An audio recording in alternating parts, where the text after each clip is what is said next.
Mark 3. And he entered again into the synagogue, and there was a man there which had a withered hand, and they watched him, whether he would heal him on the Sabbath day, that they might accuse him. And he saith unto the man which had the withered hand, Stand forth. And he saith unto them, Is it lawful to do good on the Sabbath days, or to do evil, to save life, or to kill? But they held their peace.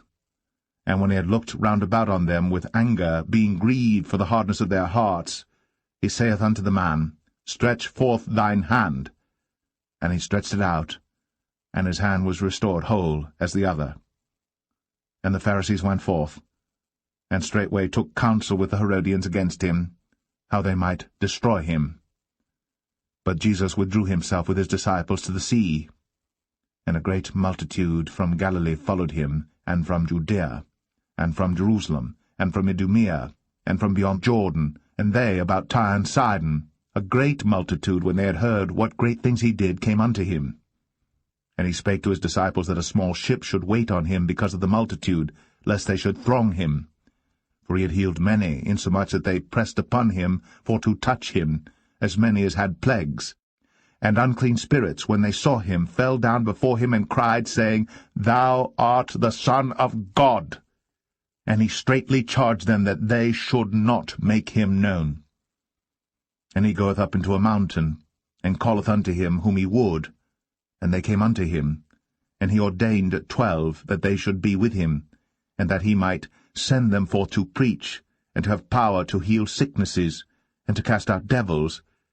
And Simon he surnamed Peter, and James the son of Zebedee, and John the brother of James, and he surnamed them Boanerges, which is, the sons of thunder, and Andrew, and Philip, and Bartholomew, and Matthew, and Thomas, and James the son of Alphaeus, and Thaddeus, and Simon the Canaanite, and Judas Iscariot, which also betrayed him. And they went into an house, and the multitude cometh together again, so that they could not so much as eat bread. And when his friends heard of it, they went out to lay hold on him, for they said, He is beside himself.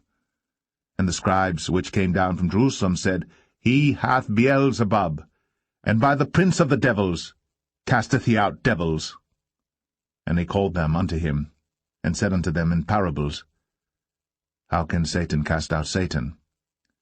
And if a kingdom be divided against itself, that kingdom cannot stand. And if a house be divided against itself, that house cannot stand. And if Satan rise up against himself, and be divided, he cannot stand, but hath an end.